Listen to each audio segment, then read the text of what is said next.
Look what Sneako says after seeing Andrew Tate traveling in the Middle East and talking about getting stopped at a security checkpoint. Listen carefully to his reaction here.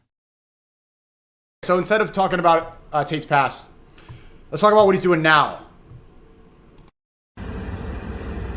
So I'm eating crackers in some kind of detention center thing. Everyone had to x-ray their cases on the bus. Everyone had to get off the bus, get all their suitcases off the bus. It takes hours. X-ray everything for bombs. Everyone was getting off the bus and finding their suitcases. There was a huge line. So I just sat on the bus.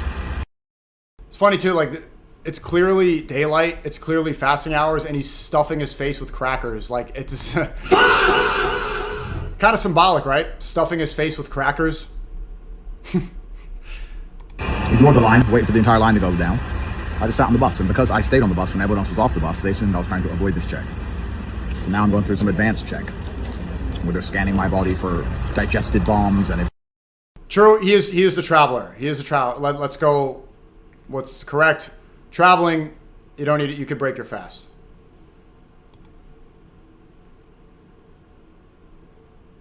I'm at war. I'm not fasting. I'm at war. God excuses me. Taking both my passports, and they're going through all my things, and they're swabbing everything down, and they're questioning me, and going through my entire history. I'm in some terrorist detention center for some terrorist check. All because when everyone got off the bus and stood in the line, I waited on the bus for the line to get smaller, because I didn't see the point standing in the desert. So now I'm detained. But I have crackers. Welcome to the Middle East. I guess tensions are high for some reason. I'm like, do you know who I am? One of the guy goes, no. The other guy goes, yeah, I know you are. I'm like, then why are you detaining me? Well, but you stayed on the bus, it's suspicious. I'm like, bro, do you think I'm a fucking terrorist? Jesus Christ. Jesus Christ. Hey. He's here. So he's in Dubai. He's doing this content thing. He's like, I don't even feel like watching the whole video, to be honest with you. But let me just show, like, there was a text that was posted, or that he posted himself from, like, one of his clippers. Well, progress has taken a halt. 2.5 hours we've been sat here. In the mountains. Ate all my M&Ms. Ran out of emergency supplies. Some kind of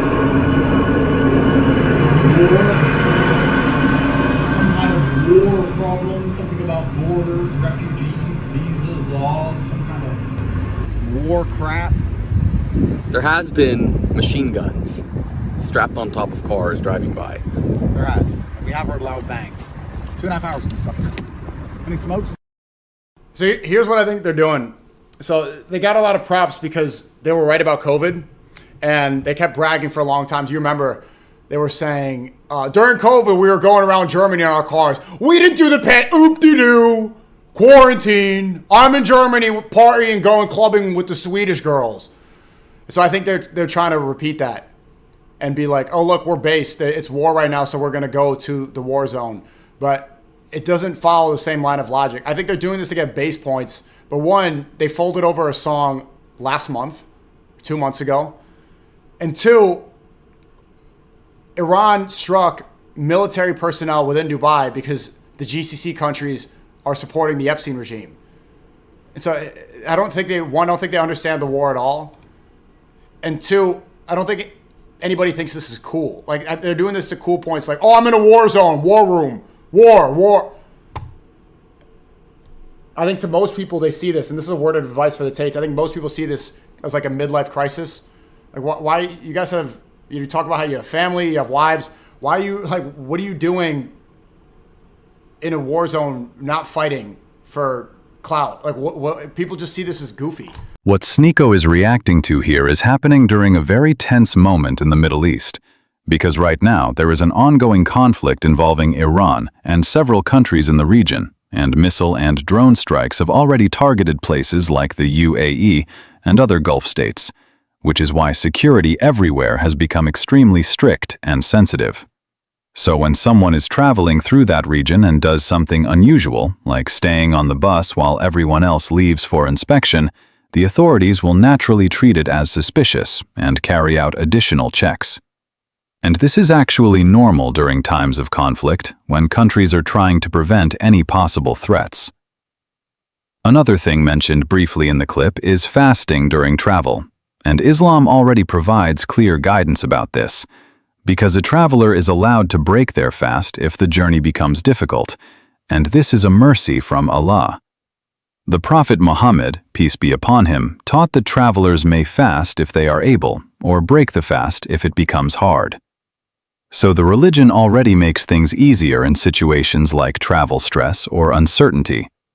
But the deeper point here is about intention, because in Islam, actions are judged by intentions, and that principle comes directly from the teachings of the Prophet Muhammad, peace be upon him.